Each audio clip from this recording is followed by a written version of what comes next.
Hello everyone, I'm pleased to announce my new tour for 2024.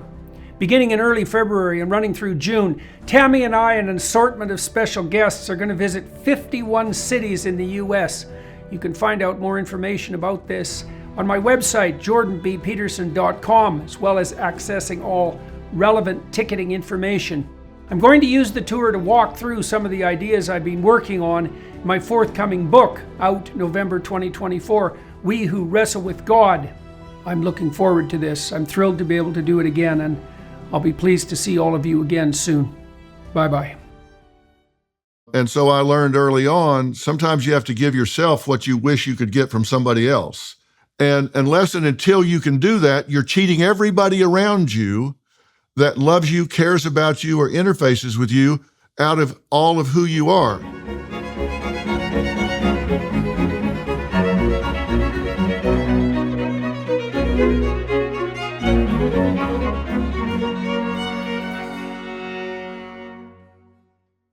Hello, everyone.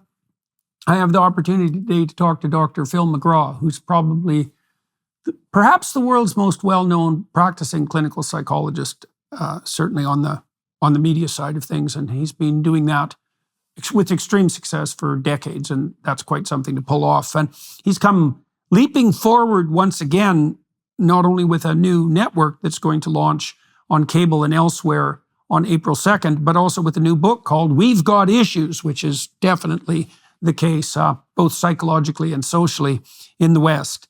And so that's what we're going to walk through. He offers a diagnosis. He sees that three fundamental pillars of Western society and psychological stability are under assault: ideological assault, practical assault simultaneously, pillars of faith, family, and free speech.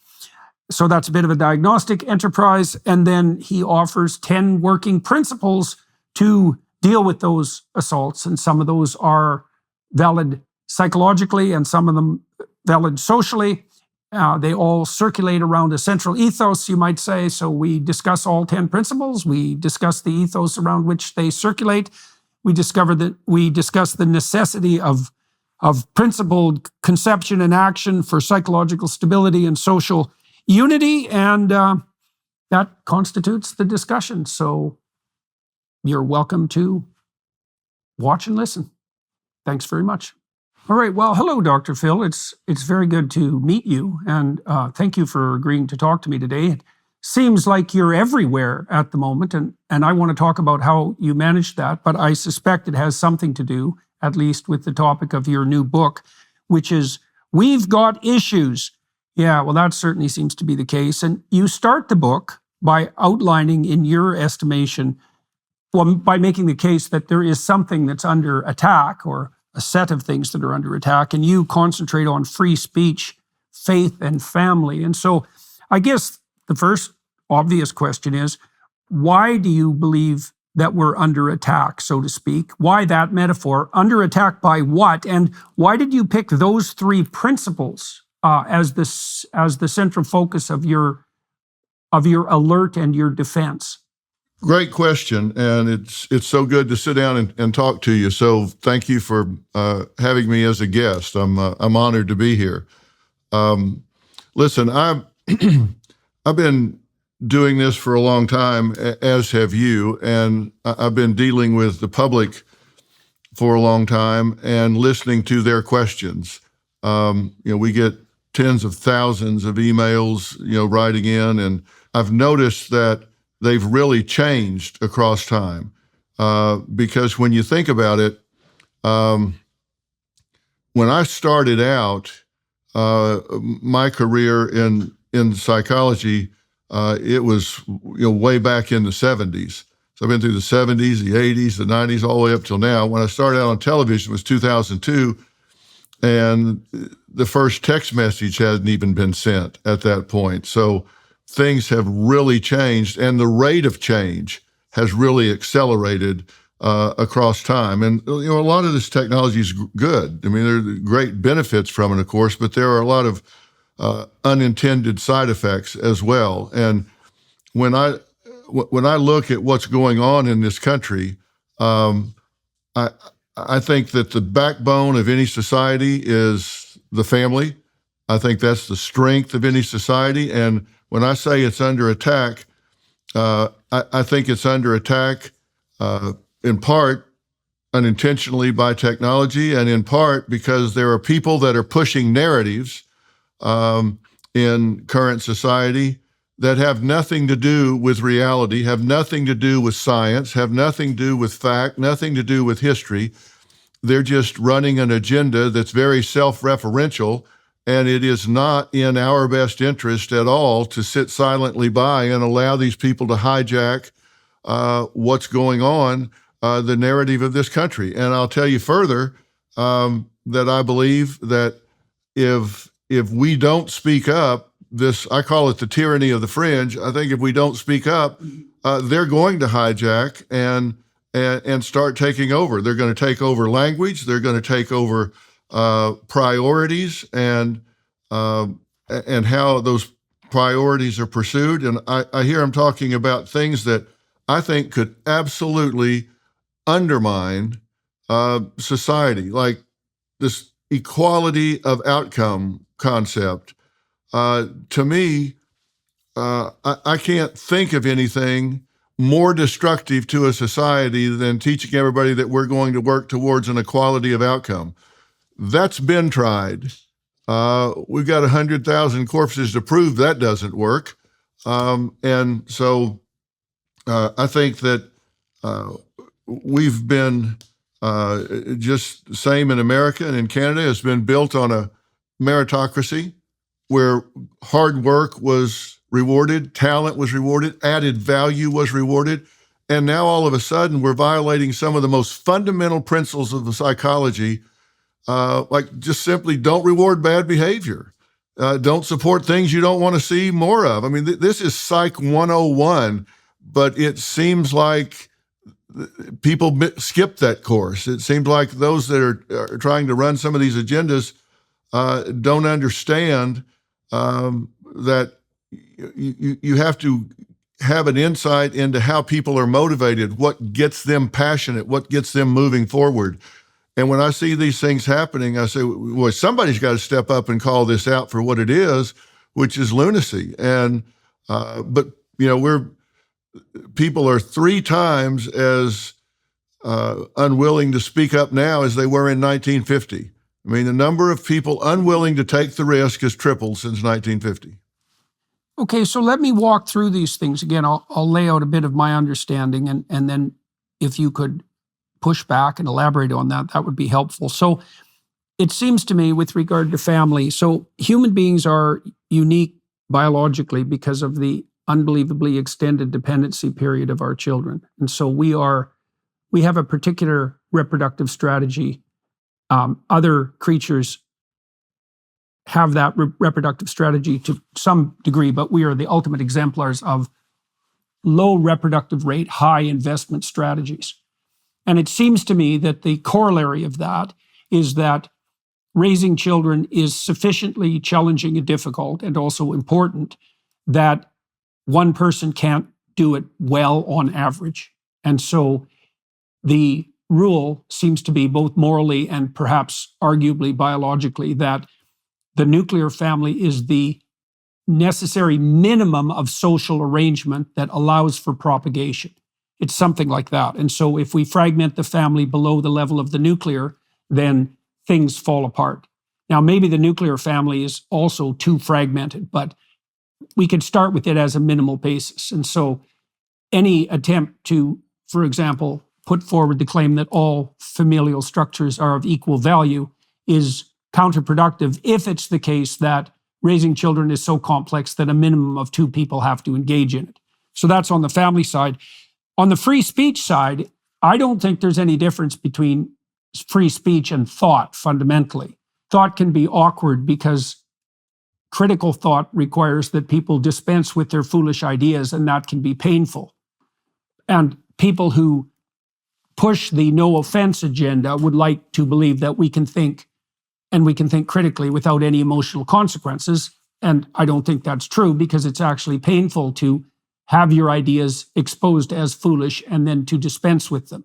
And so we seem to have entered a situation where compassion for short-term consequences means that we're willing to allow foolish things to propagate, even though that will cause long-term catastrophe.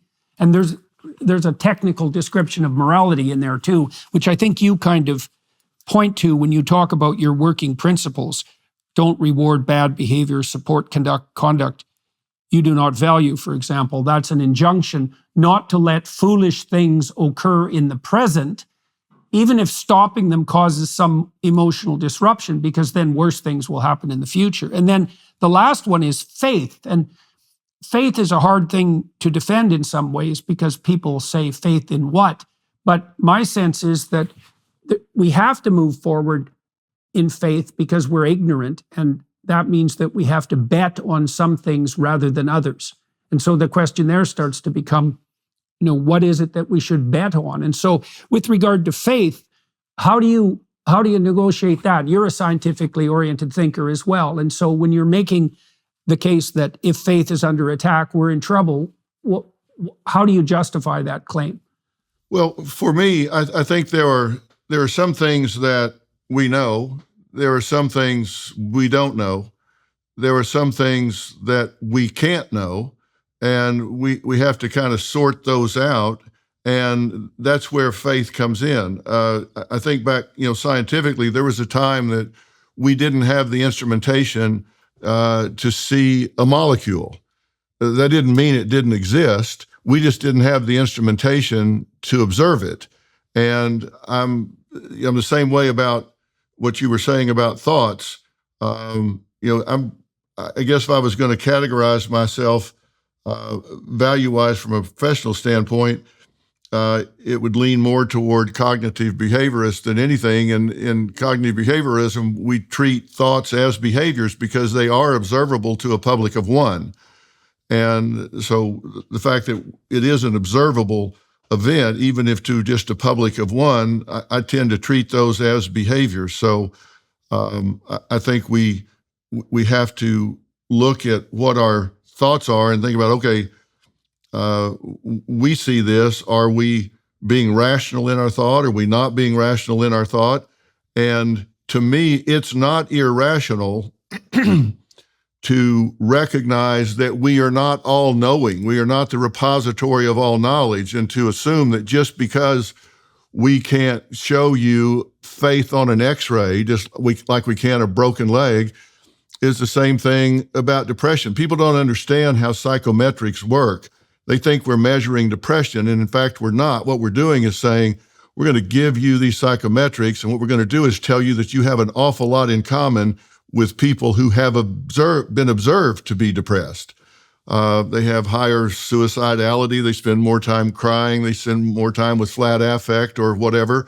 So we can't tell you you're depressed, but we can tell you answered these items consistent with an awful lot of people who are depressed and that we have observed. And so, again, there's a certain extrapolation from that we have to rely on. We can't measure it like we do with an X-ray or an MRI with a brain scan. And it's not a big leap to me to say that I do have faith. I am a Christian. I've never seen a conflict between that and my approach to science. I just look at this as something that we don't yet have observable measurement for, just like we didn't for the molecule or other smaller units of function. So I don't have trouble reconciling that, but I guess I take it on faith, which is kind of defining something by itself. And I know that's circular in nature, but it works for me. And I think an awful lot of people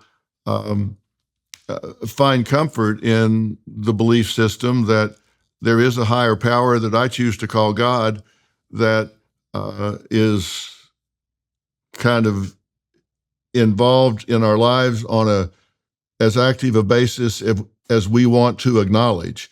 And I'm one of those Christians, Jordan, that believes in pray to God but row for the shore. So that's why I don't see it as conflict. I'm still going to do everything I can do I'm still going to work as hard as I can work. I'm going to do everything because I believe that if there is a God, and I believe there is, then I think I've been given certain gifts, talents, skills, abilities, and free will to do what I can and will do. So to me, I don't see that there is equity in creating a conflict between science and faith.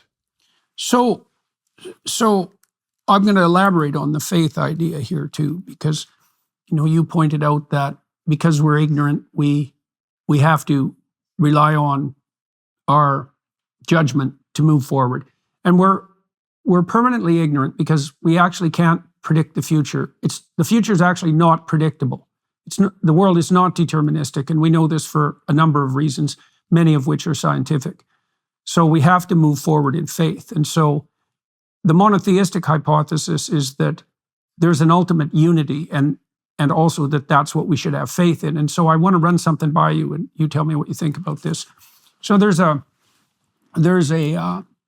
autobiographical account in the Gospels of one of Christ's reactions to a particular question. And so he's being tormented by the scribes and the Pharisees and the lawyers. So nothing's really changed. The Pharisees are hypocrites, the scribes are academics, and the lawyers, well, they're still lawyers. And what they're essentially trying to do continually in the gospel account is to trap Christ into making a heretical statement so that they can have him arrested and destroyed. And so they're attempting to reputation savage, essentially. And so at one point, this is a very famous scene, and I'm sure you know it, one of his opponents challenges Jesus to describe which of the commandments is the primary commandment. And the hope there is that he'll pick one, and by picking one will denigrate the others. And because he's denigrating the others in comparison, they can bring him up on charges of heresy. And he says something quite remarkable. He says that the 10 Commandments are manifestations of an underlying unity of moral conceptualization, and that they circulate around a particular theme. And the theme, you can express the theme quite concisely in a twofold manner.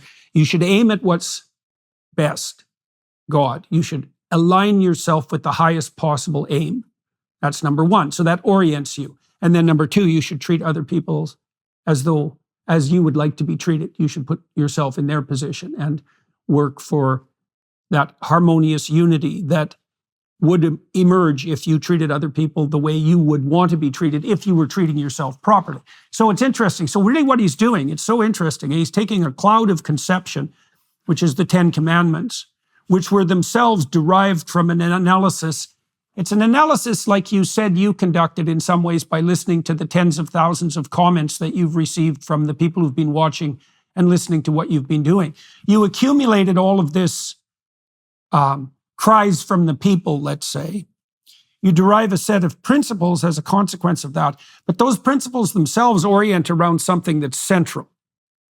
That central point of orientation, I think, is equivalent to God, and it's also equivalent to what we should have faith in. And so I would say, you tell me what you think of it. This is where the question is. Now, you outlined a set of problems, attack on free speech, faith, and family, and then you identified 10 working principles.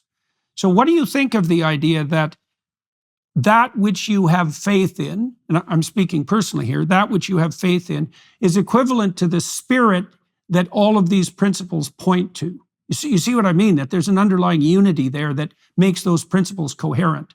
Does that strike you as plausible? It does strike me as plausible, and I leave room for that to be defined differently by each person that is sorting through the events of their life. You know, the first principle that I have in We've Got Issues, How You Can Stand Strong for America's Soul and Sanity, which is, I think that the subtitle of this book is as important as the title, because the book is very prescriptive. Any jackass can kick down a barn, but it takes a carpenter to build one back. And I don't like it when people criticize and then don't offer a better alternative. If you don't have a better alternative, why don't you just shut up? because all you're doing is just poking holes in something. And I think you need to have an alternative. And I think it begins with something that, the reason I say that, I think it's each person comes at it from a different point of view, even though there is a unifying principle, is I think we all have a personal truth. And that personal truth is what we think, feel, and believe about ourselves when nobody else is looking, nobody else is listening. We've taken off the social mask and we're being honest with ourselves. And unless people have made a concerted effort to do some repairs, we all have a damaged personal truth. And so, I think about it like a brand new shiny yellow cab rolling out in New York the first day, and it looks great and it's shiny and everything is perfect. And you catch up with it 20 years later, it's going to look like a dog's been chewing on it out in the backyard. It's going to be dinged up. It's going to have had fender benders. It's going to have people that have thrown up in the back seat. It's going to just have taken on a lot of hits along the way. And I think we're that way in life. And some of us more than others. And I think the reason personal truth is so important in getting to that unifying principle is we generate the results in life we think we deserve. And so if we think we're a second-class citizen, if we think we don't measure up to everybody else in some way, we're going to generate the results that are consistent with that. This will sound arrogant, but I think most people are capable of doing this. There are certain people I can see just walking down the sidewalk, and without any other information than just what I'm looking at, there are certain things that I know about that person. I mean, if there's somebody that doesn't take care of themselves, their clothes are unkept. Doesn't matter how nice they are. It's just they're unkept. They're kind of heads down. They're shuffling along. It just seems like every step is barely what they can do. I know for one thing for certain in my mind is that person has a damaged personal truth because they're generating that existence in their life. And they're not walking with their head up and their shoulders back. They're not out in the middle of the sidewalk. They're just kind of skulking along the side. They're generating exactly what they think they deserve. And I think that 80% of society can wind up in that role if they feel guilty about what they think and believe. And we have evidence of this in that the number of people willing to speak out has tripled. Unwilling to speak out has tripled in the last 75 years. So there's a lack of passion and conviction, perhaps, and a fear of being canceled, attacked, having the woke mob come after them. I'm a perfect example of it. I grew up with an alcoholic father. It was a chaotic and oftentimes violent home. A lot of times we didn't have money to turn the electricity on. I had 3 sisters. 2 of them were married between them 11 times, which I think is pretty hard to do unless you start when you're like 14, and then you can get some in fairly early on. And I lived with all of this, and people make this mistake, and it's why our young people right now, I'll get to that in a minute maybe, but it's why our young people right now are experiencing a mental emotional crisis with high levels of anxiety, depression, loneliness, suicidal ideation, and suicidality, because people compare their personal truth with other people's social mask. And I could go to school and I know that I just left a house that was in chaos. The utilities were turned off. We didn't have food. My dad was drunk in the street. And I'm sitting next to a kid with a pressed shirt on and a washed face, and his hair's all combed. And if I compare my reality to his social mask, I'm going to lose every single time. Now, he may have it worse off than I ever thought of having. But if you compare your reality to his social mask, you're going to lose.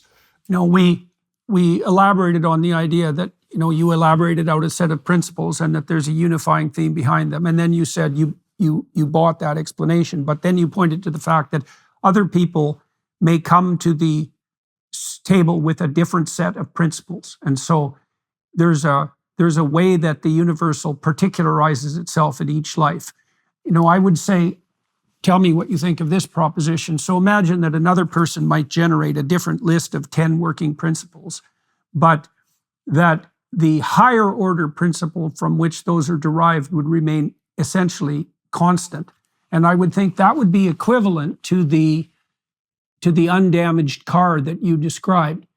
So there's an Old Testament account of the prophet Elijah, and Elijah is the first prophet who posits that God is the voice of conscience. And you made the case, at least by inference, that people are blessed with the ability to establish a relationship with something that calls to them from within. That might happen in a different way for each person. I mean, that's really the difference between people's personality and their temperament. Then you made the case that if they deviate from that becomes so obvious that you can even see it in their day-to-day behavior. You can see it when you're watching people when you walk down the street.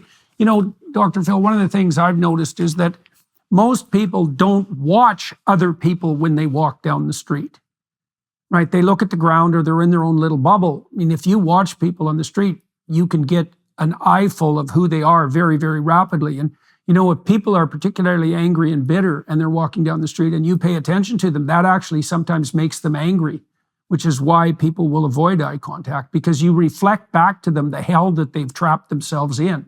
And they find that very unpleasant. Part of the reason I wrote in my first book, I wrote the injunction to people to stand up straight with their shoulders back, was to reflect in the microcosm of their behavior an orientation upward and towards what the good was, and that is embedded in everything that people do and every glance they make and every step they take forward. So I think it is the case that people can have their own set of principles. That would be the same in some ways as that they come to what is highest in their own personal way. But that doesn't indicate that the landscape is morally relative or that there's no unity towards which our conscience and our moral orientation point. So I would that's even a way say, of reconciling that plurality. Go ahead. I would even say that they come at it with a different point of view. They might not even want to change the 10 principles, but they might interpret them differently in how they apply to their own existence. Yeah. So they may not even change the 10 principles. And some of them are so universal, like the 10th principle I talk about in the book is treat yourself and others with dignity and respect. And, a lot of people can look at that and say, look, Doc, I don't need to buy a book to know that. That seems pretty forthright and self-evident, but it is not. And I will tell you why I think it is not. It's the first two words: treat yourself with dignity and respect, because I believe you can't give away what you don't have. So if somebody doesn't treat themselves with dignity and respect, if they don't heal that damaged personal truth, and however that damage came about, maybe it's a woman that has been sexually abused growing up by an uncle or whatever, and we know 95% of molestation is by someone they know to the family. It's not the predator in the raincoat at the schoolyard saying, see some pictures and candy. I mean, it's somebody we know and trust usually in these situations. But let's say it's a woman that has been molested and raped in her childhood, and that's never been healed in her. Well, if she doesn't deal with that trauma, if she doesn't heal that trauma, then her children are not going to get 100% of their mother. They're not going to get 100% of the woman that is that mother. Or if it happened to the father, they're not going to get 100% of who he could be.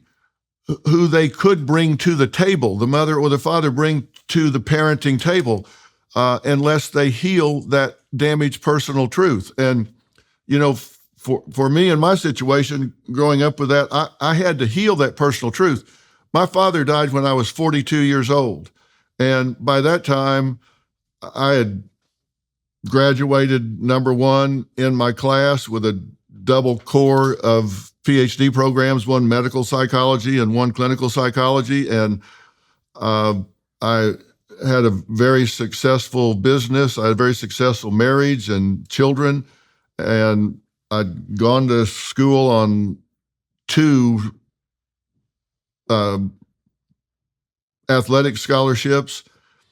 I'm not saying I was the greatest son in the history of the world, but I had some achievement.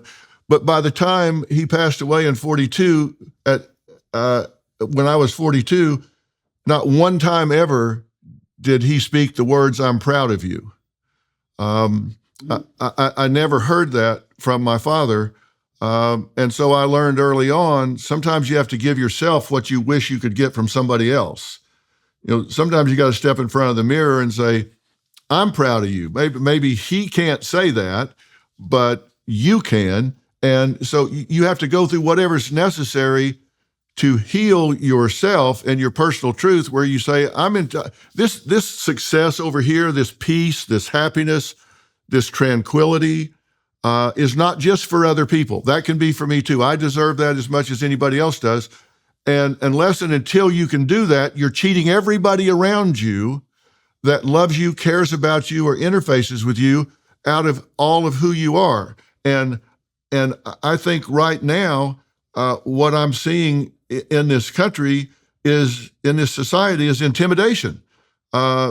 People are not necessarily yet willing to step up and say, "I deserve for my values to be considered. I deserve for my voice to be heard. I deserve to be considered." And I think they are intimidated because we've got these fringe factions that have weaponized certain ideals and turned them into attack strategies. And I think we have to fortify these people, and then treat others with dignity and respect. But as I say, you can't give away what you don't have. So, it all starts with yourself. Now, if you do that, if you look at number one, which is be who you are on purpose. Be who you are on purpose. Live with intention. I mean, it drives me crazy to see people that get up and just go with the flow. Whatever comes their way. What are we going to do tomorrow? Well, we'll see. No, we won't see. You need to decide what you're going to do tomorrow. Live with intention and own it. I mean, people criticize me sometimes, but I own what I say. I own what I do. If you want to criticize me, criticize. Somebody's going to criticize you no matter what you do. So you might as well do what you're passionate about, what you believe in. And if they come for you, then I'm easy to find. I realize that, so I'm an easy target, just as are you. But we have to decide we're going to be who we are on purpose. We're going to live with intention. And then you jump to number 10, treat yourself and others with dignity and respect. And, that's a jump from 1 to 10, but to me, they're very highly related. And no matter what walk of life you come from, whether you're well-educated or you're not, whether you're black, whether you're white, whether you're male, whether you're female, whatever, you may come at that from a different point of view, but those principles to me are important to how you live your life. And I think they fit everybody from a different point of view. Starting a business can be tough, especially knowing how to run your online storefront. Thanks to Shopify, it's easier than ever. Shopify is the global commerce platform that helps you sell at every stage of your business. From the launch your online shop stage all the way to the did we just hit 1 million orders stage, Shopify's there to help you grow. Our marketing team uses Shopify every day to sell our merchandise, and we love how easy it is to add more items, ship products, and track conversions. Shopify helps you turn browsers into buyers with the internet's best converting checkout, up to 36% better compared to other leading commerce platforms. No matter how big you want to grow, Shopify gives you everything you need to take control and take your business to the next level. Sign up for a $1 per month trial period at shopify.com/JBP. Go to shopify.com/JBP now to grow your business no matter what stage you're at. That's shopify.com/JBP. Okay, so I'm going to talk about your principle 10 to begin with here, well, to elaborate on what you said. The first thing you said was that you could be criticized for putting forward truths that are so obvious they don't need to be put forward. And my books have received that criticism too. And my response to that generally is sometimes what was formerly self-evident now needs to be buttressed and explained.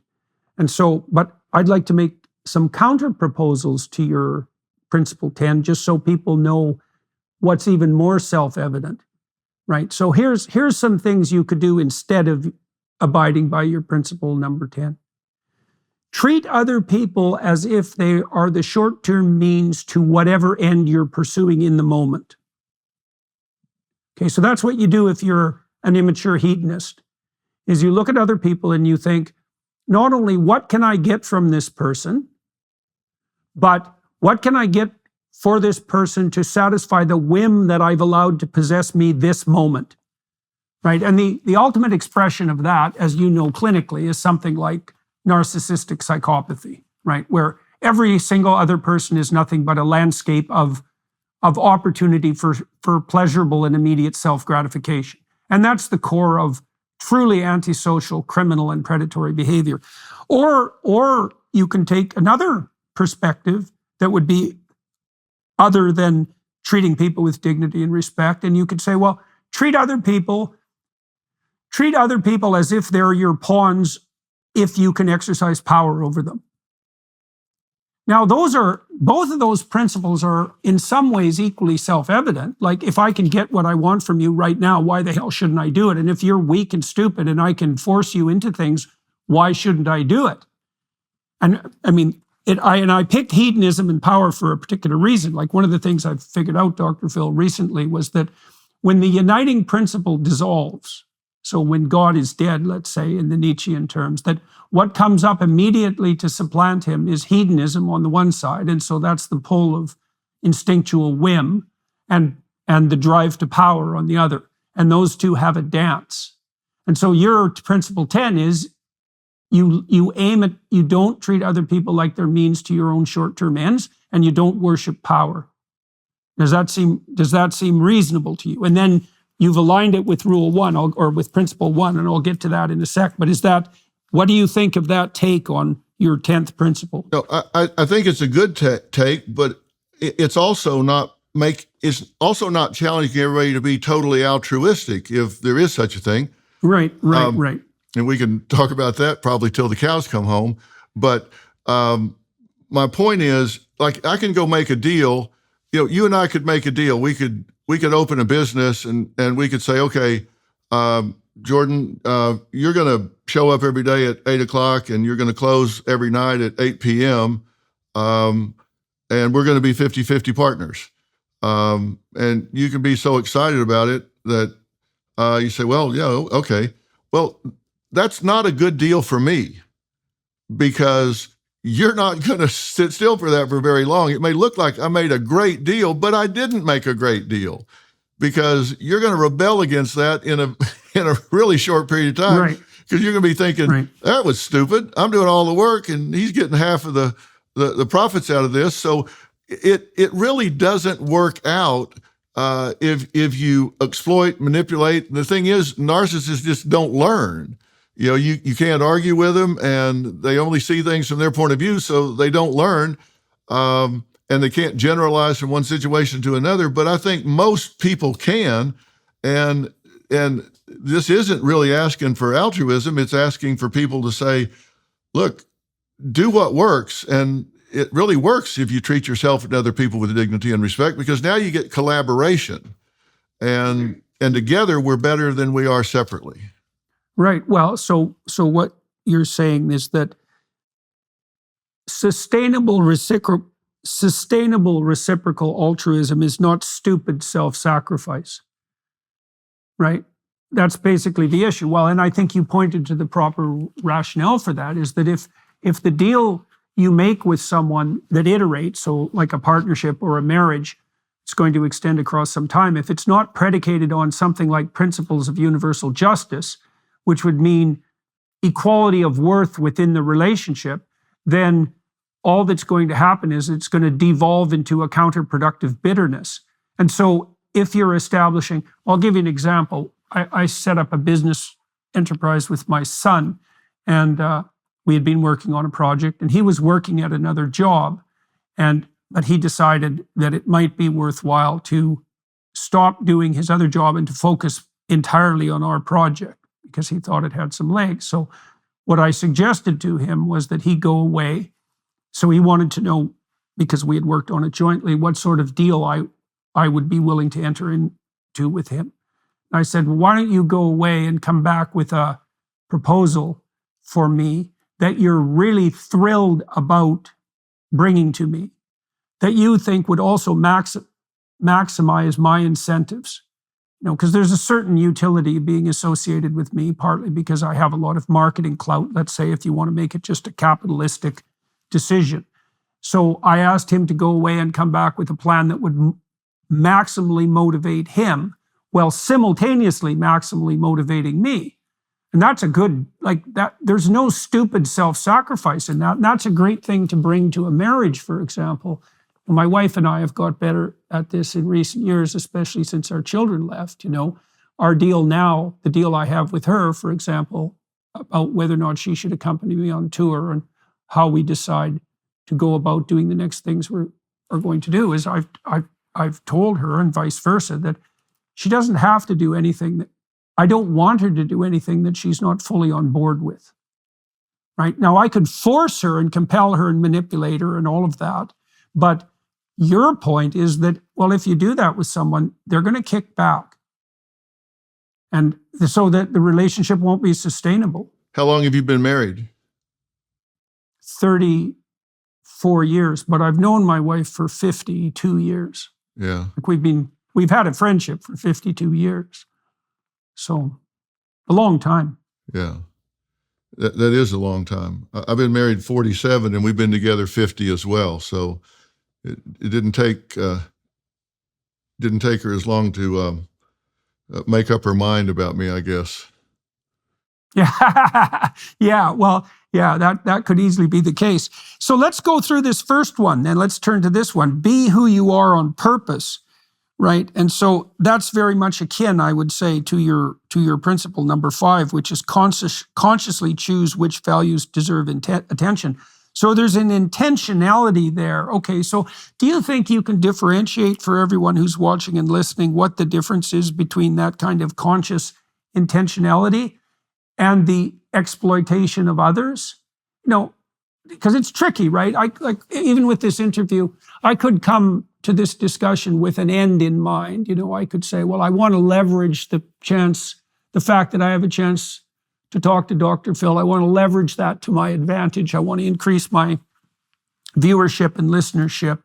I want to attract his fans. And the funny thing is, there's some of that that's actually relevant and important, because I wouldn't be doing a podcast with you if I didn't think that it would be of interest to the people that I'm already have listening, but also to attract new people.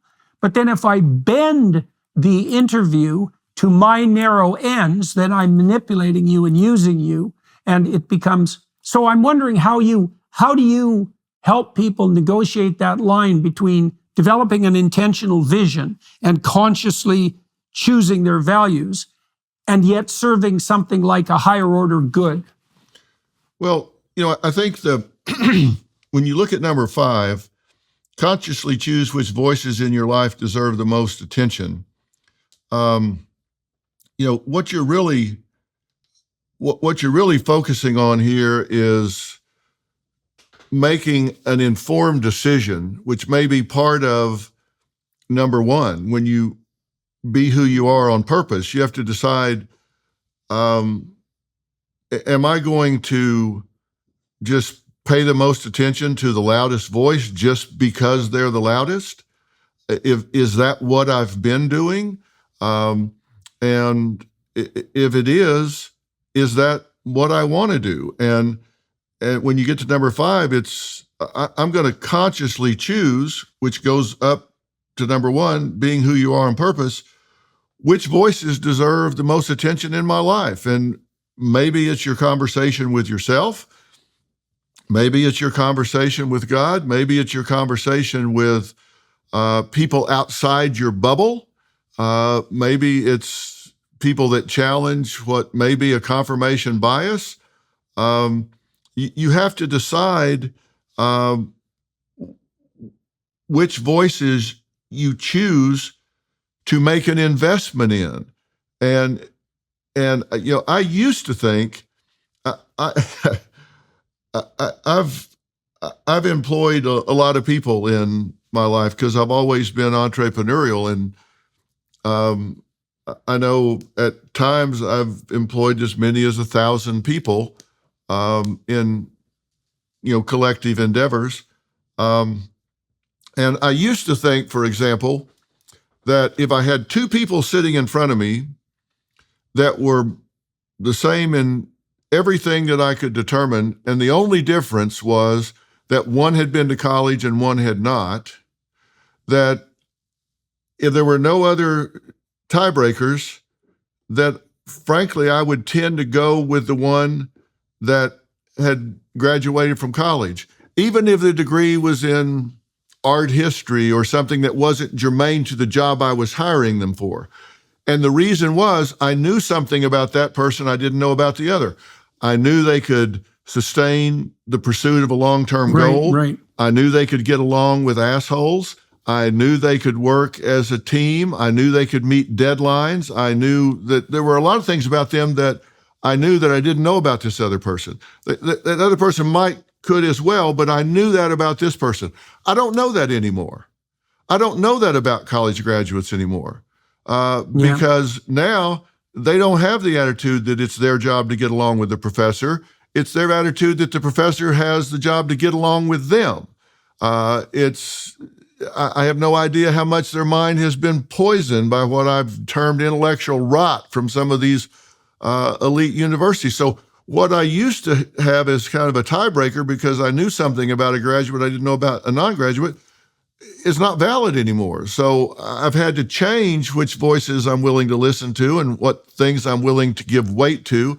And so in being who I am on purpose, I've had to make adjustments as the world has changed around me. So in this question, this principle, be who you are on purpose. So one question that arises out of that is, well, who am I? Okay, so I'd like to propose to you that there are default answers to that question. The default answers are the immature answers we described earlier. So if you're not intentional in who you are, you end up being your instinctual whims and your drive to power. So basically, it's what a 2-year-old does. And I even mean that neurologically. It's like, a 2-year-old isn't very mature. They aren't who they are on purpose. They're operating on instinct and whim, and they have to be socialized into the adoption of a higher order self. So you might ask yourself, if you're not your short-term desires or your short-term avoidance, your short-term wish to avoid pain, who are you? Right? And that would be who you are on purpose. So you might say, well, where can you find who you are? And so I want to ask you what you think about this. There's a gospel statement that describes the nature of our relationship with divinity in a very optimistic manner. And it proposes that if you knock, the door will open, and if you ask, you will receive, and if you seek, you will find. And so I've tried to make that concrete. Let's say when I was operating as a behavioral therapist, when I was trying to help people discover who they were. And so one gateway to that is to ask yourself, this is in keeping with your principle 10 too, to treat yourself with dignity and respect.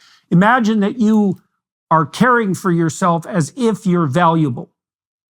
Right? Give yourself the benefit of the doubt. And then ask yourself, this is part of the development of a vision, ask yourself, if you could have what you needed and wanted in a manner that would be best for you, what would that look like? And you'll get an answer to that question. You'll start to be able to develop a vision of what your life would be like if you were deeply who you are in a way that was sustainable. And then you can start doing that on purpose.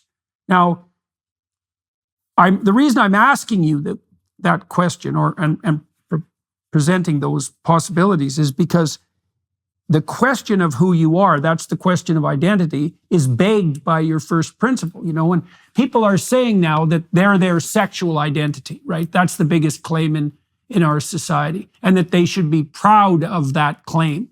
And to me, that just reduces who someone is to essentially to a very unidimensional biological drive that seeks immediate gratification. It's a very low order conception of who you are. So when you say be who you are on purpose, what do you think you're pointing to in that who you are?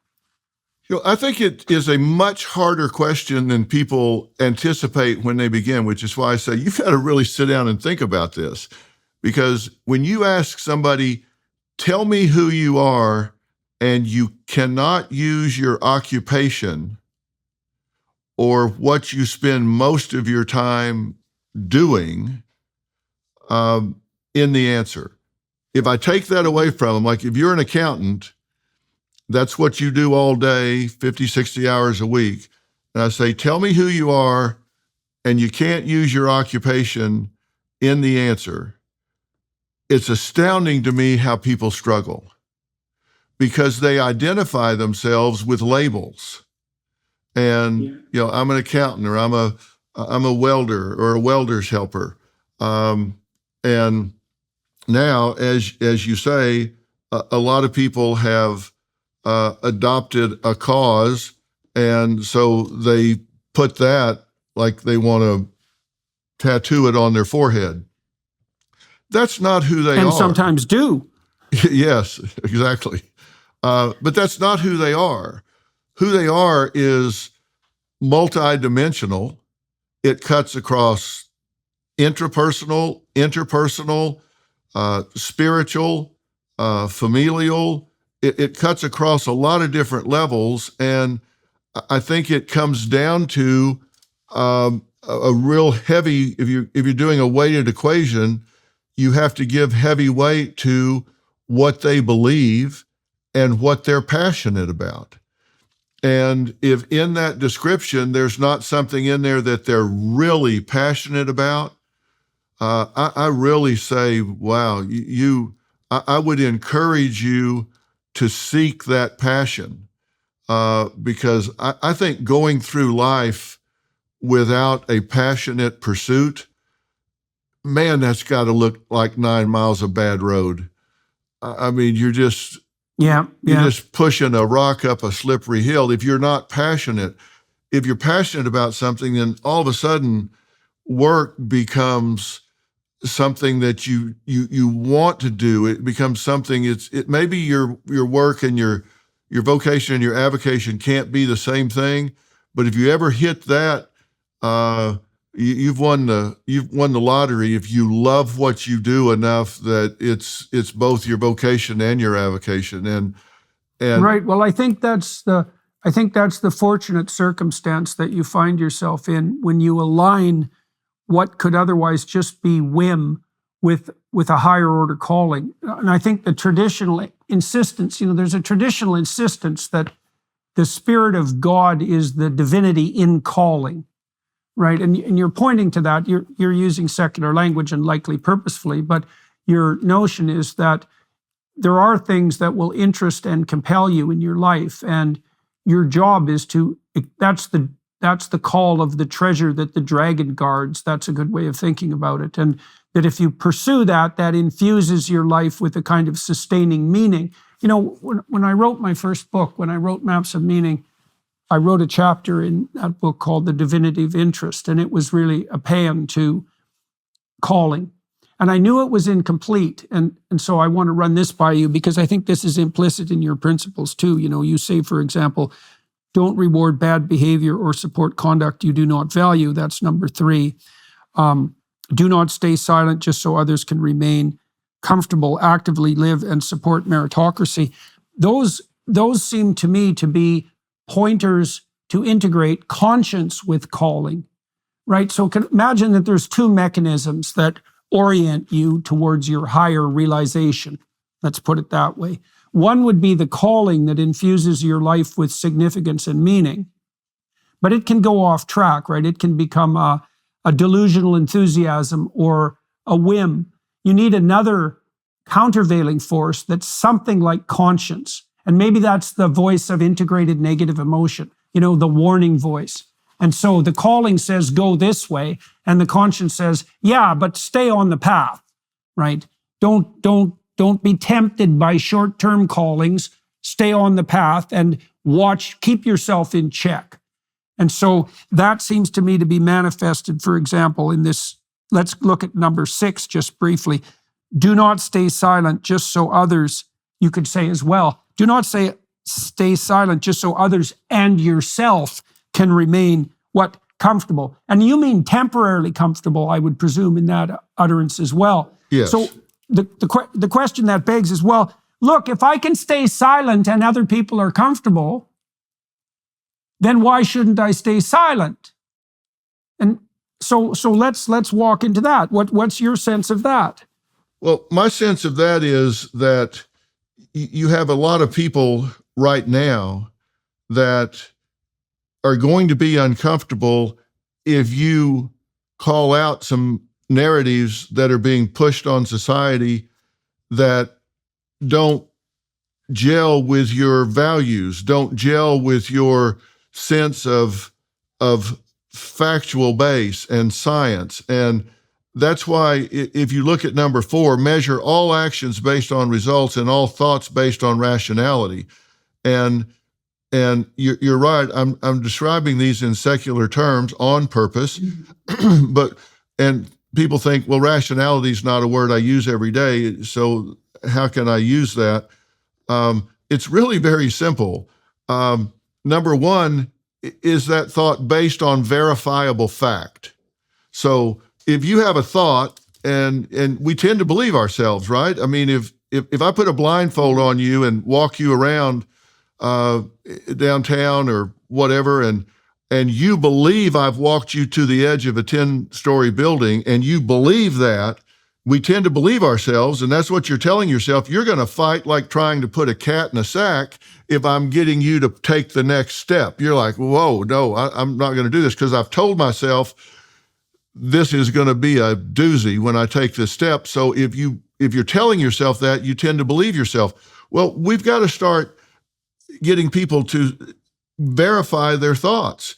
I say that to people that are suicidal all the time. Test the rationality of your thoughts. Is what you're telling yourself are you telling yourself you want to die, or are you telling yourself you want to stop the pain? Those are two very different things, and both of them have long-term consequences. So let's really test that out. Second, does it protect and prolong your life?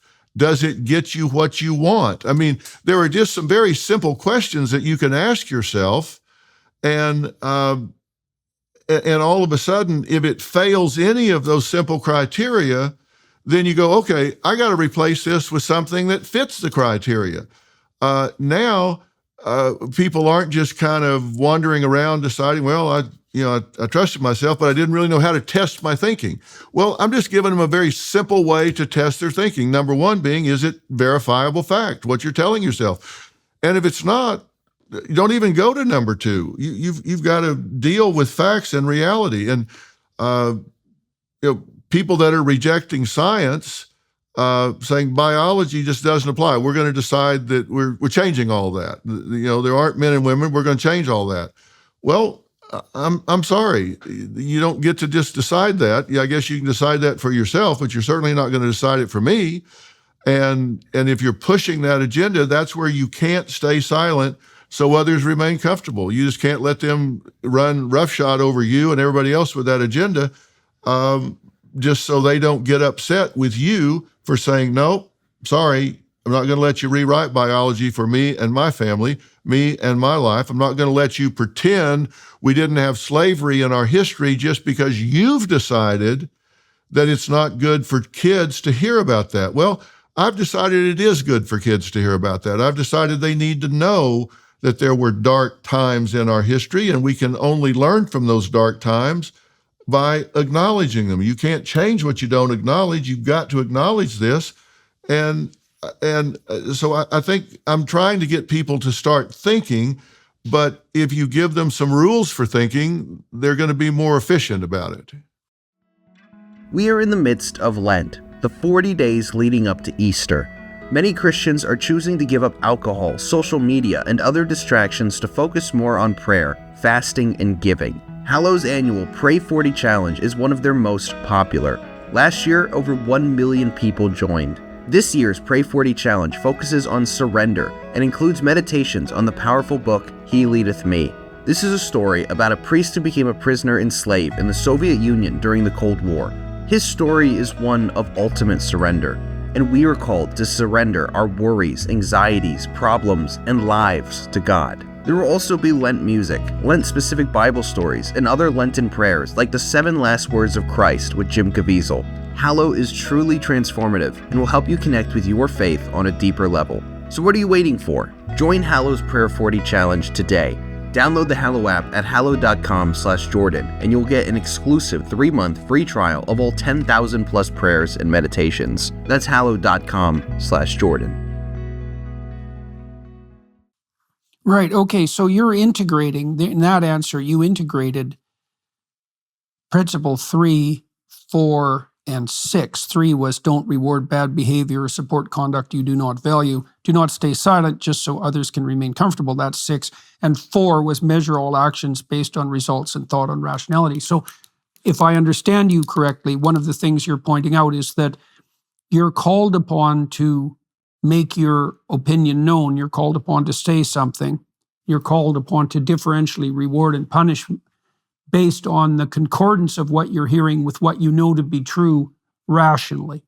And so the idea there would be that part of your conscience calls you to oppose opinions that are not aligned with the natural order of things, right? I mean, it's tricky, right? Because you hear all the time in the Enlightenment rationalist types, they say, follow the facts. And that's a weak argument because facts themselves don't specify a destination. On the other hand, there are opinions that fly in the face of what's real so egregiously that if you attend to them, you're going to walk into a pit. You're going to walk off a cliff. And so if your principle number 6, the justification you had for that was that you shouldn't stay silent just so others can remain comfortable when you know that what is being said violates a reasonable understanding of the natural and social order. It's something like that. And so that indicates a belief in an order that's beyond the mere verbal, right?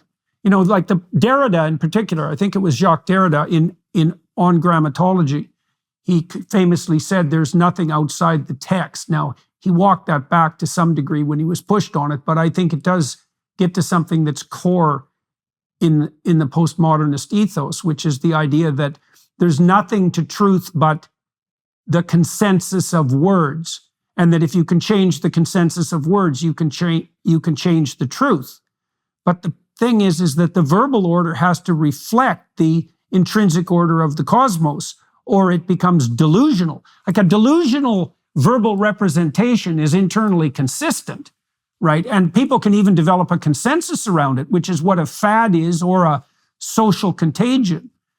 And so your hypothesis is something like conscience calls us to speak when the consensus has become delusional. It's something like that. Does that seem reasonable? That is a reasonable interpretation. And you know from your clinical experience that how difficult it is to penetrate a well-structured, deeply entrenched delusional system. I mean, sometimes you can spend months and months and months trying to penetrate a individual's delusional system and think you're making all the headway in the world. I had a woman one time that I was working with that was convinced that she was being followed, monitored, and hearing voices from her walls. And I've spent all this time and felt like I really had made progress. And she said, "Yeah, you've convinced me. I'm 100%. You got me cured, Doc. I'm great." And on the way out, she said, I did, however, cut the wires to all the intercom system in the house because that's where I'm hearing the voices. So it's like, I'm with you, but on the other hand, I did strip all the intercom out of the house, and I thought, you know what? I'll take that partial victory. But you get into confirmation bias with people, and folks don't understand when you're dealing with people with confirmation bias. Research tells us if you bring them solid evidence to the contrary, they just dig in their heels. It gets worse, not better. Even if you show them scientific, objective, verifiable evidence to the contrary, they just dig in their heels more. So you got to deal with that first before you can get that new data to take hold. Yeah, well, do you suppose that's maybe a reflection of something that you pointed to earlier? I mean, in the story of Exodus, the story of Exodus indicates that when people leave a tyranny, they enter a desert, right? They don't leave the tyranny and go to the promised land. They leave a tyranny and they go to a desert. And maybe the problem with treating delusions with rational argumentation is that you break down the person's self-imposed interior tyranny, but you present them with the desert. So I wonder to what degree, maybe this is reflected in the fact, one of the most effective long-term cures for addictive behavior, especially alcoholism, appears to be religious transformation. And part of the reason for that, and AA capitalizes on that, but AA also provides people with a community that isn't focused on addictive behavior. I wonder if the solution to the supplantation of a delusion isn't deconstruction, isn't just poking holes in the delusion, but the simultaneous elaboration of a more comprehensive system of explanation that doesn't have the same flaws as the delusion. I mean, you kind of intimated that when you said that it was immoral to do nothing but deconstruct, to do nothing but poke holes without providing a solution. So I don't know what you think about that clinically. And that hadn't occurred to me before with regard specifically to working with delusions. Yeah, well, I've seen it in the real world in working with juries. I think one of the biggest myths is the burden of proof is on the prosecution. That's a myth. That may be written down in the rule books, but if you're really going to defend someone, you better present the jury with an alternative explanation. Right. Just proving a negative is very hard to do to begin with, but they want to hear, if we're not down here for the reason we're told we're down here, then you better give me a alternative explanation of how this happened and why we're down here. And until you give them an alternative explanation, you're fighting an uphill battle for sure. And I think that's true with what you're saying about delusions. You need to give them an alternative existence outside that delusional system that's not a desert. Yeah, well, I think part of the reason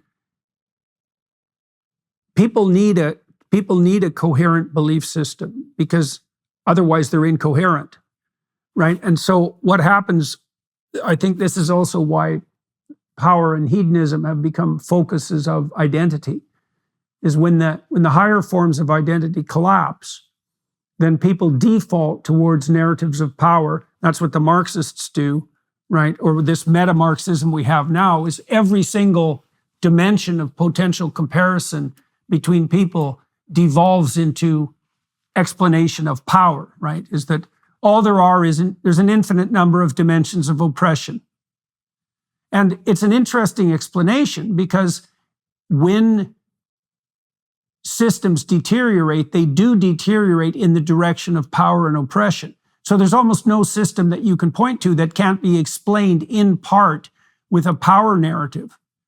And alternatively, you can have a narrative of instantaneous gratification, something like that. And it's better to replace that with, well, that's what we're struggling with in this conversation, right? Is that you want to replace those narratives of power and gratification with a higher order narrative that offers more and explains more simultaneously. You at least want to replace it with a social system where you're not in a situation where I would, and I'm not the first one to say this, and it's been said better than I can say it, but I would a lot rather have questions I can't answer than answers I can't question.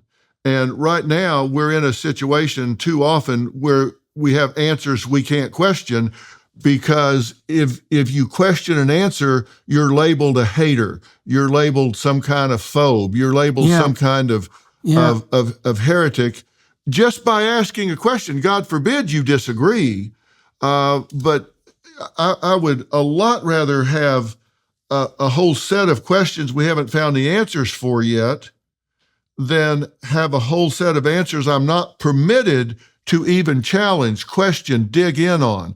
And I think that's where we are when we're dealing with cults, when we're dealing with power mongers. So imagine that it's easy to confuse a questioner with a deconstructionist, right? So let's say I'm in a comfortable delusion and you come along and start asking questions.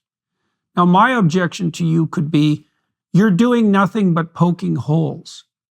Now, you're making the claim, and I think this is actually a pointer to what the higher part of identification should be, is that, so for example, the ancient Egyptians worshiped the open eye, right? That's the eye of Horus. And their notion was that the force that renews everything is the eye that pays attention.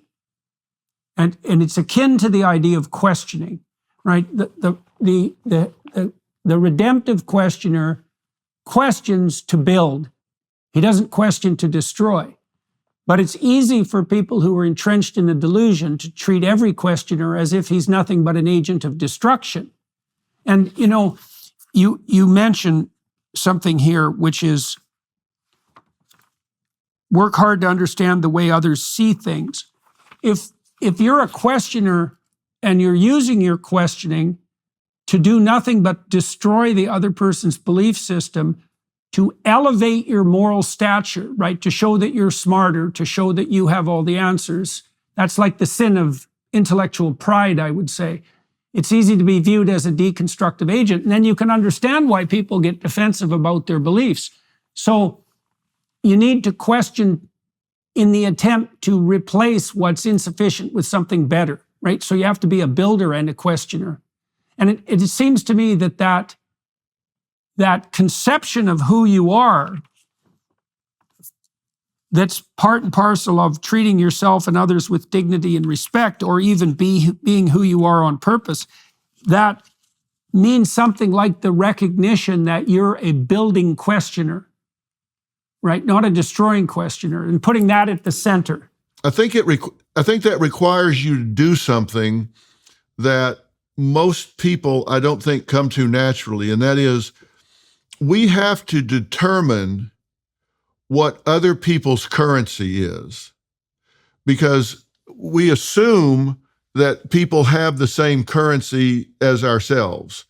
And that not only is not true, it's often not the case. For example, I think, I work a lot with law enforcement, and I've done training with law enforcement on interrogation techniques, how to do deception detection, things of that nature. And I always love talking to the negotiators about how to get where you want to get in a negotiation. And Chris Voss, who's probably the most experienced negotiator with the FBI, who's now retired, will tell you this very thing. He will tell you that your best shot of ever getting hostages out from a hostage taker is if you can get that hostage taker to fully and completely believe that you understand why they took that hostage to begin with. Whether it's a domestic violence situation or a political situation or whatever, if they understand that you get why they did what they did to begin with, so they feel heard, that a big part of their currency is, I want to be heard. I want to be understood here. I want people to understand and get why I felt driven to this desperate act. That if you can convince them that, hey, I get it. I'm not saying I agree with you, but I see through your eyes how the world looked and why you did what you did. Not saying I agree with it, not saying you're going to get away with it. I'm just telling you I understand how this looked from your point of view. And I mean, that's true all the way down to a teenager wanting to have a later curfew. They can assume, well, my mom and dad just want to control me, and they're saying he's just wanting to be more independent. And if you really listen, you can find out, wait a minute, they're being motivated by the currency of safety. They know that most of the accidents happen between when the bars let out and the next 2 hours. They want me off the street for safety purposes. And if they understand he wants to be with his friends when all the fun's happening right at the end of the evening, and they could negotiate where they both get what they want if they can just agree you're going to be at somebody's house verifiably hanging out during that time, then we can negotiate something in between. You're off the street, but I don't have to be home with mommy and daddy. So if they understand they each have a different currency, giving becomes much easier. But to do that, you've got to really listen and learn from somebody to know what's important to them. Right. And you're pointing to something there that's a source of inestimable reward in relationship to listening. Because, a skeptic might say, well, for example, why should I listen to you if I can just force you to do what I want? And there's a couple of answers to that. I mean, the first answer is, well, you might be able to force the person now, but that doesn't mean you're going to be able to force them tomorrow. And it certainly doesn't mean you're going to be able to force them once they come along with all their friends and tell you to go to hell. And so solutions imposed by force tend to be unstable. So that's very much worth knowing. And, I've looked, I interviewed Chris Voss, by the way, but I also interviewed Frans de Waal about chimpanzees, and he's one of the world's foremost primatologists. And he's pointed out quite clearly that chimp alphas who use force have very short-term and violent reigns, and they reign over very fractured and destabilized chimp troops. So you can use force for a while, but it'll come back to haunt you. So then you might say, well, what's the alternative? And you laid that out to some degree with work hard to understand the way others see things. If I can understand what it is that you value, and then I can negotiate with you a solution that enables you to move forward to what you value, while I move forward simultaneously toward what I value, then we've instantly created a relationship that will survive without supervision. Right? That's one of the things that's so cool about that, is that if you pay attention to someone and you understand what motivates them, and then that's built into your agreement, you don't have to be a tyrant and you don't have to micromanage, because you and the person will walk side by side without mutual supervision.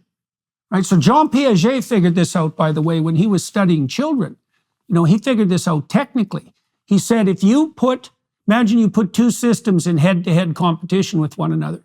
One system was like an aristocratic tyranny, top-down, using force, and another system was bottom-up, using voluntary agreement. The system based on voluntary agreement will always outcompete the system based on force, because the system based on force will waste energy in enforcement. Well, and he was exactly right. And, Piaget also showed that actual learning that would be incorporated and saved was much better from the bottom up than from the top down, because people felt a degree of cooperation. And Piaget was right about that. Right. Yeah, well, that's partly why too, even in psychotherapy, part of the reason you don't give people advice as a psychotherapist is because if you haven't walked through the process of coming to the conclusion itself is rather weak. So if I deliver my client a ready, now and then, is now and then you've got someone in your therapeutic practice and they're in a fix and how they could get out of it. You could just tell them. But if you tell them, first of all, they don't get to solve the problem. And you can take credit for that. You steal that from them. And second, they actually haven't gone through the effort necessary to generate the knowledge structure that will enable them to solve similar problems in the future. It's like you can control everything your child does and nothing bad will happen to them. But as soon as your child doesn't have you around, they're completely bereft. Maybe that was your goal all along if you're like a devouring mother, for example. But I wonder how much of that, is that associated, are those ideas associated with your principles 7 and 8? Said actively live and support meritocracy and identify and build consequential knowledge. Is there a bridge to that, what would you say, that willingness to take it upon yourself to solve problems and to deal with your own affairs? Well, you're certainly right about the meritocracy. I believe this. We've made some really bad decisions, and I saw it happen with COVID, where the United States government spent $5.5 trillion in giveaways during COVID, and 4.4 trillion of it went into checking or savings, which means it wasn't urgently needed. People just tucked it away and said, yeah, thanks, we'll take that and tuck it away. And then they pay people more not to work than to work. And I mean that literally. When you take all of the bonuses and the credits and extending unemployment plus the $600 a week bonus on top of unemployment, and the person is able to stay home and not pay what in LA was $7 a gallon for gas at one point, so they don't have to do the commute and have that expense, and they don't have any wardrobe expense and all, and they can just sit on the couch and not work, and then all that's over, and they can't understand why the supply chain is paralyzed. Well, let's think that through, guys. You pay people not to work, and so you get people not working. Hell, Lassie could figure this one out. You got what you paid for, and we had so many lifelong businesses wiped out by the mismanagement of COVID that it's heartbreaking. I mean, these people have spent generations building these family businesses that worked so hard, and the margin was narrow, and a high percentage of those businesses never recovered. They never came back. You see what happened. And one of my problems is we do have a generation that is experiencing a mental, emotional crisis with the highest levels of anxiety, depression, and loneliness since records have been kept. And the agencies that keep those records, the CDC and the Department of Education and others, are the very ones that shut the schools down.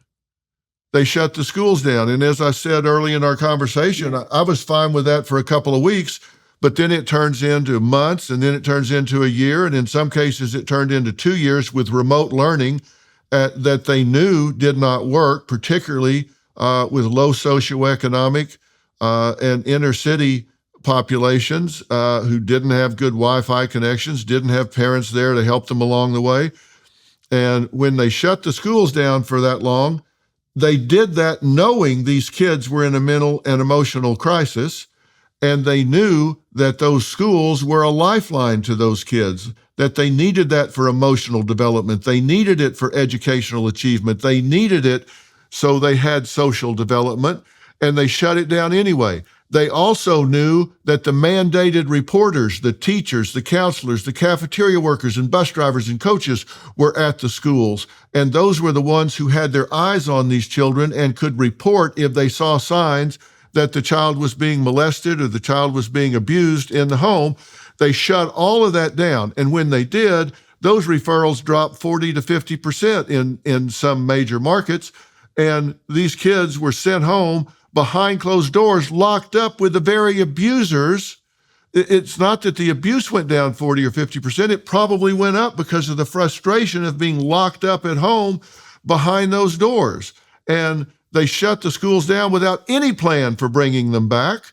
And so you ask questions about it, and they say, well, we did the best we could with what we knew at the time. No, you did not do the best you could with what you knew at the time. You had information that these children were not as susceptible to this disease as everyone else was. You knew they were in a mental health crisis. You knew this was their lifeline, and you yanked it out from under them. And you damn well knew what you were doing when you did it.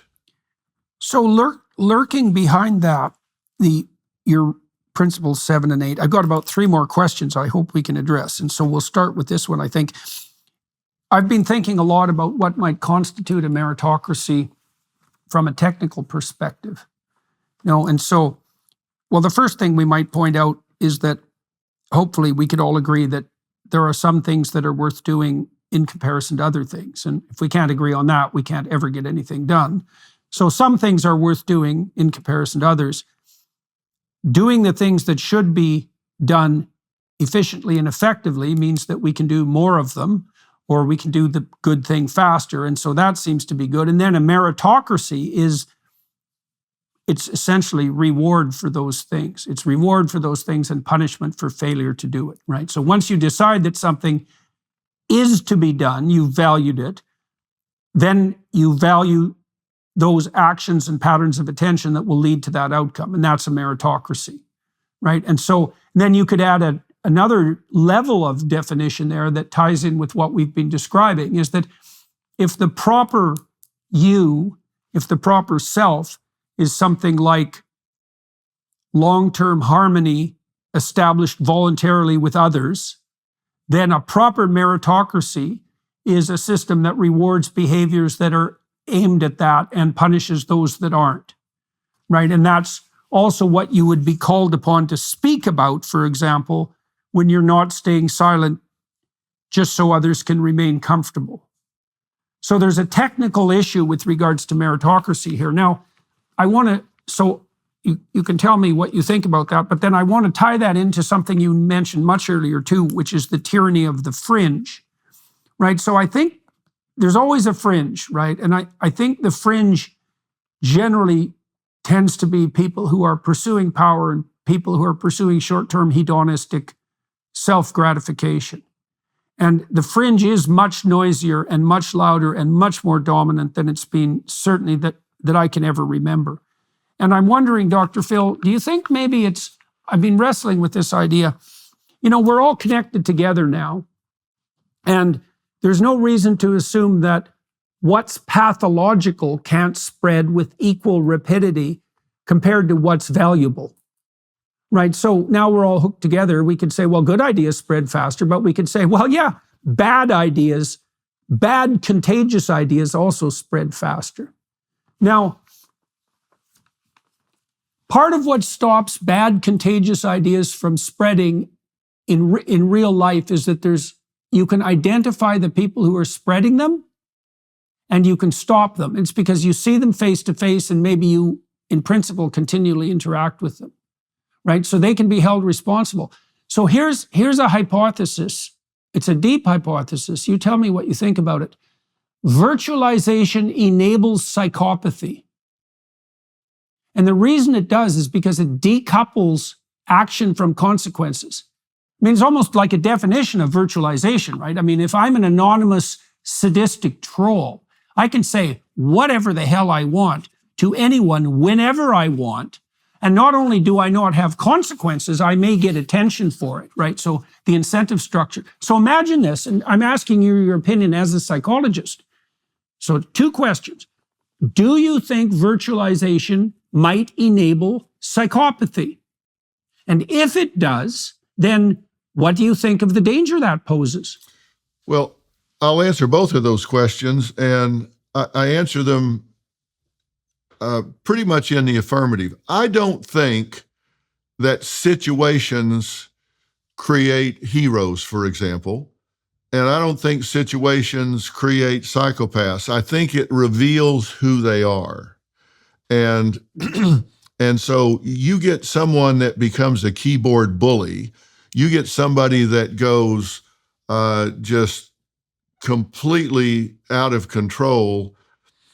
I would suggest that they probably were just lying in the weeds, waiting for the opportunity to be who, to exploit. Yeah, to just exploit, attack, and be who they were without the consequences. And that's why you see people in road rage yelling and screaming with veins popping out of their neck at somebody in a car that can't hear them. They would never say that to somebody in an elevator. Right. But they've got the that's anonymity. Also that anonymity. Yeah, exactly. Yeah, and it's the same thing with the keyboard bullies. They've got the anonymity, and it may be somebody in their grandmother's basement, or it could be somebody that you work with, and they have a different identity, and they would never say that to you across your desk. And I think that's a real problem. So I do think it enables them to be who they probably were to begin with, and that's one of the consequences. That's one of the unintended consequences of the technology. And I hear people talking about some of the things with the uptick in activity and the transgender movement, and they say, well, we don't think there's a contagion effect here. Well, really? You've got 10, 8, 9, 10 times the activity, and with girls that we didn't have before. I mean, it was typically boys, not girls. Now girls outstrip the boys like 1,100%, and I'm saying that by recall, so I'm not offering that as fact, but certainly by a big number. And they said, but we don't think it's a contagion effect. Well, of course it is. It's got to be contagion effect. People are seeing it. They can say, well, they just feel more free to come out about it. Well, it's the that's such rubbish. Not only is it a contagion effect, as we can tell by its insanely rapid spread, but we know it's a contagion effect because psychogenic epidemics have always raged through young women. Like, there's a documented history of that going back 350 years. There's a great book called Discovery of the Unconscious by a man named Henry Ellenberger, which was a canonical text for psychoanalytic training for about 30 years, and it truly is a brilliant book. And he documents psychogenic epidemics, literally going back, I'd say, 400 years. And it's always young women, and it's partly young women, I think, because they are more agreeable. But it's also partly young women because they hit puberty earlier and have to wrestle with its relatively dramatic psychological consequences at a slightly less developed, at a slightly earlier age. And that makes a real difference. And so the fact that you're pointing to the contagion of the trans phenomena among not its typical sufferers, who, as you pointed out, historically were male, but young women, is clear evidence to anyone who isn't purposefully stuffing up their ears and blinding their eyes that this is a social epidemic. And I'm so embarrassed to be a member, really, of the psychological community at this point, Dr. Phil, because this epidemic has revealed a cowardice among my peers that I would have never believed possible. A level of pathological silence and enabling that runs against absolutely everything that the psychotherapeutic enterprise, in principle, was designed to forestall. So it's a hideous situation.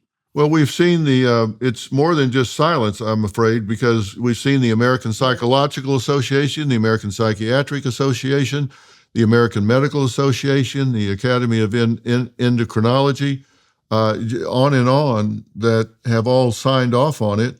And Right, they're complicit, not just silent. Yeah, and I've never seen anything else where where these organizations or professions had less evidence that something didn't cause long-term harm before they signed off on it, ever. Ever, right. I agree. So yeah. I don't get it, and I don't think history's going to be kind. Now, I'm not a physician, so I always tell people, I'm not a physician, so take that for what you will. But I think the thing that got me into this profession to begin with is, as early as 12, 13 years old, I became fascinated with why people do what they do and don't do what they don't do.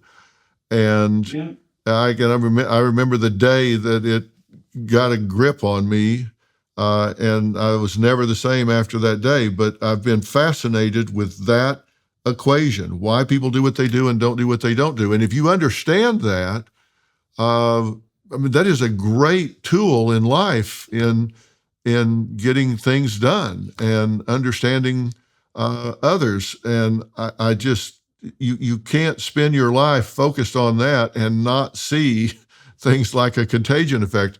There are rules for reporting on suicide, for the media. We'll do a story about young girls. There were 2 young girls up on the East Coast one time that were in love with the same boy, and they had this insane suicide pact. So they stepped in front of one of these high-speed trains together, and when it impacted them, it made the shape of a heart where it impacted them. And all these media were romanticizing this and showing this, and I'm thinking, how could you do that? Every girl with a broken heart now can see that and say, oh my God, how romantic is that? How romantic, You're inviting contagion when you do that. And we refuse to report it.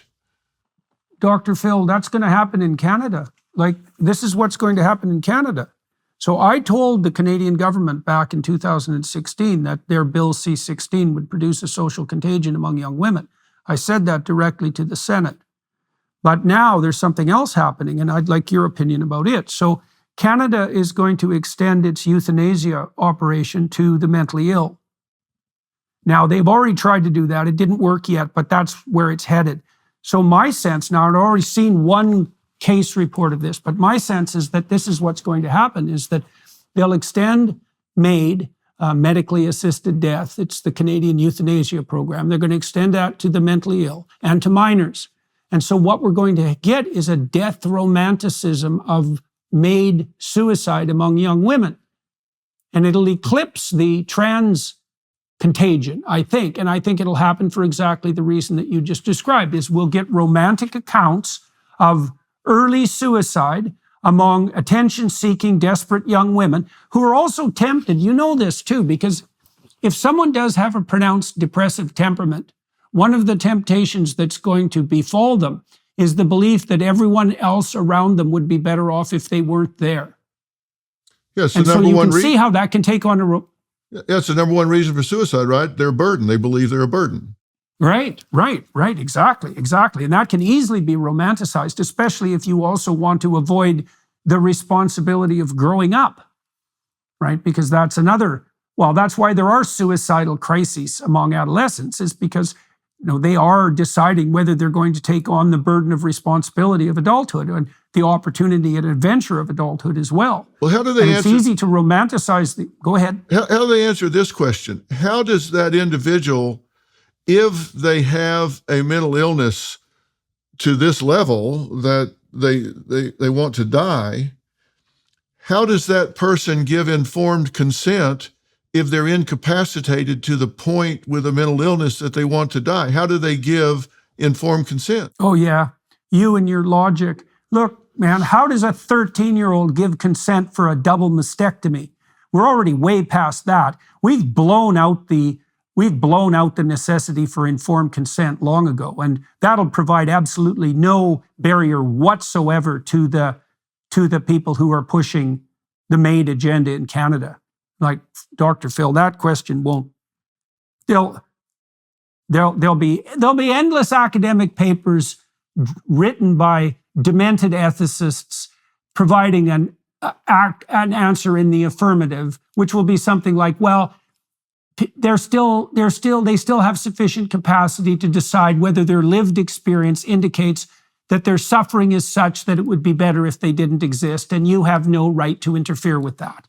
That's how it'll be justified. Well, Jordan, are we just clinicians that forgot to check our common sense at the ivory tower when we were leaving campus? Is that the problem? Look,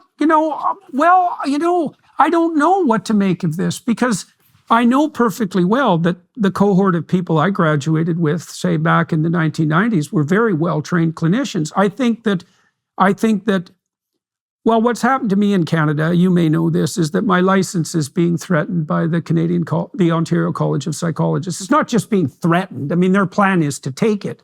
Now, they're taking it because of things I've said. Now, the thing about me is that I don't give a damn if they take it, and at this point, I just as soon not be part of their bloody club anyways. But there's nothing they can do to me. I'm not practicing at the moment except on a broad public scale, and I have multiple independent sources of income, and I don't even have to live in Canada.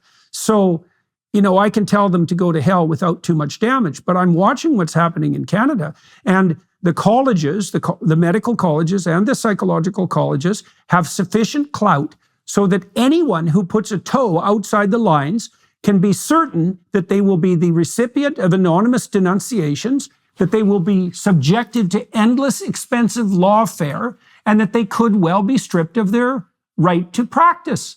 And those are not trivial punishments. And, generally people can't withstand them.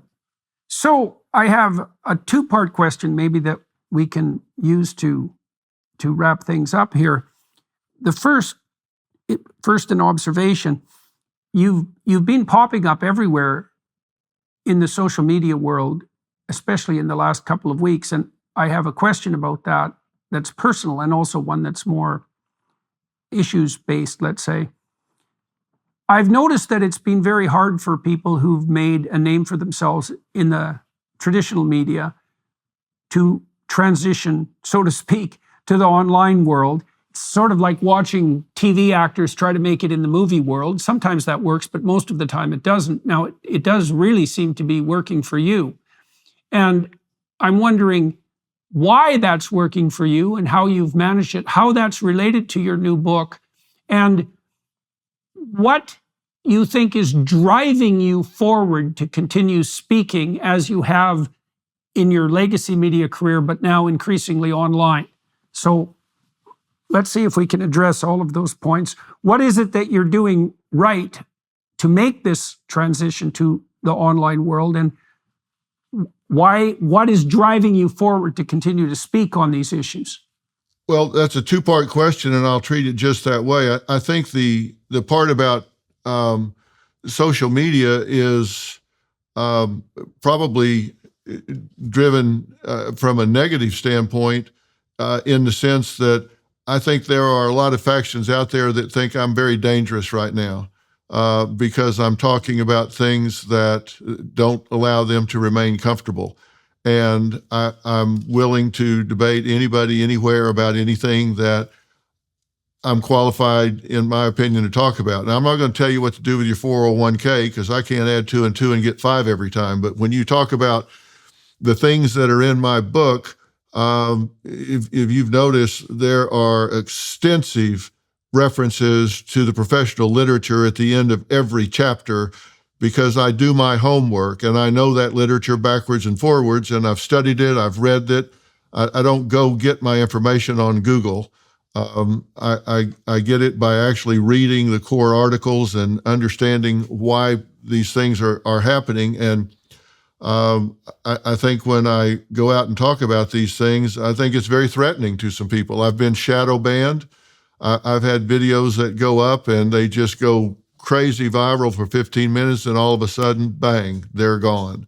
And my cybersecurity people tell me that they're being targeted and taken down, things at the border when I've been down there, things that I've talked about,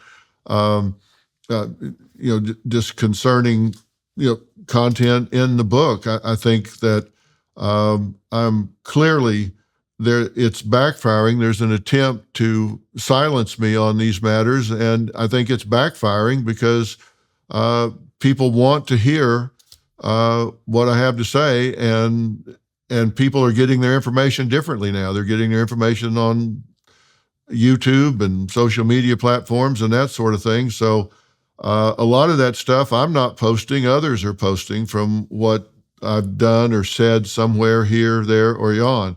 But April 2nd, I do launch Merit Street Media, the 24-hour network, and we'll be in somewhere between 75 and 90 million homes.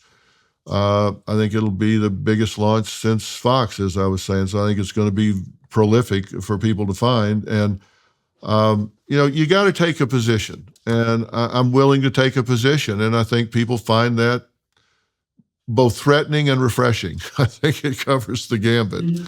And that's okay. I get a lot of hate mail. I've had death threats. I've, all that. I took a strong position on Hamas and Israel. I was sickened to see students on campuses around the United States, elite campuses, out rallying for what I consider to be assassins and murderers. It's like we're not teaching critical thinking here. How is it? I'm hearing rhetoric that I haven't heard since I had read translated transcripts of the Hitler Youth Movement on American campuses. How is this possible? And nobody was saying anything about it, so I started saying something about it. And boy, did that heat things up. You're in a position where your words have authority and you have access to much public attention. And that's a position that I'm in and have been for a while. And I'm wondering how you differentiate in your own life between the temptations of narcissistic self-aggrandizement in the public eye, let's say, and your duty to speak forthrightly about things you believe to be important. I mean, you have had a long career. You have more than enough money for the rest of your life. There's no need for you in the privation sense to be in the public eye speaking. How do you protect yourself against the fact that you can be tempted towards self-glorification, let's say, and self-aggrandizement by the fact of your media presence? And how do you know that you're speaking for what's true rather than blowing your own horn, let's say, and increasing your own, building a Tower of Babel to your own posterity? Well, absolutely fair question. And I think I've long believed that too much time in the spotlight fades the suit. And I'm in a position where I can go pretty much on any media outlet anytime that I want to. They're happy to have me on. I think it's going to get less so with some outlets pretty fast. But I think my rule has always been, if it's not real obvious to the viewer why you're there, you shouldn't go. If you're going just because you can, instead of it being really obvious that you're there with a purpose and a passion to speak about things that matter to people who care, you shouldn't be there at all. And I probably do, 1 out of 10 or 20 media requests that I get because I just, I think it's important to play big, not long, play big, not often. And I think if you choose carefully where you speak and what you say, you can have much more of an impact than just being elevator noise, pop, pop, pop, pop, pop, pop, pop. And why would you say that you're compelled to continue to do it? What do you think you're up to? What do you hope you're up to? I hope what I'm up to is, I really looked around and was very, very concerned where this society's headed right now. And I also looked around to see who was willing to step up and speak about it. And I am certainly not the only one. But I felt like being trained in clinical psychology and some of the things that I have experience in, that I had a unique perspective to talk about the collective consciousness. Because as you know, there's an individual consciousness, and then there's a collective consciousness of the family, of the community, of the region, the state, the country. And I think that I was seeing a void where people weren't really talking about that. They weren't really talking about people exercising their right to have a voice within that collective consciousness. And I was concerned that what we were seeing taught in the universities was going to put a generation in charge of this country next, when my grandchildren are going to be out there living their lives that I was just uncomfortable with. I just thought, we're coddling these students. We're not preparing them for the next level of life. Somebody's got to step up and raise hell about this. And I felt passionate about it, and so that's why I decided to keep going. I see. Well, I hope I can relate to that. So, all right, sir. Well, I'm wondering if there's anything we covered your book relatively comprehensively. We covered a lot of ground today. I'm wondering, is there anything else? I'm going to continue to talk to Dr. Phil, as many of you know, on the Daily Wire side. I'm going to delve into autobiographical matters a bit and get to know him on the personal side. And so if you're inclined to join us for that, that would be well and good. On the free speech side, it doesn't hurt to throw some support the Daily Wire way, because they are doing what they can to be a bastion of alternative opinion in a landscape of woke nonsense. And so that's worth some consideration. Is there anything else that you would like to bring to people's attention on this side before we bid each other farewell? Well, I would just like to say it's really been refreshing to talk to somebody that knows what the hell they're talking about when I'm talking about a lot of these concepts and principles that are sometimes nuanced. And you obviously did your homework on this, and I really appreciate that. And I know how busy you are, but to have a clinician on the other end that picks up the nuances of what we're doing has been very refreshing, Jordan. So I can't thank you enough. It's a pleasure to talk to you, and I appreciate the fact that you took the time to talk to me today, and to everyone that's watching and listening. And to all of you who are watching and listening as well, your attention is never taken for granted, and it's much appreciated. And to the Daily Wire Plus folks for making this possible here in Florida today, I appreciate the effort that went into that. To the film crew here as well for handling this so professionally, that's also much appreciated. And so farewell to all you who are watching, listening, and Dr. Phil, very good to talk to you today. Look forward to talking again soon. Thank you.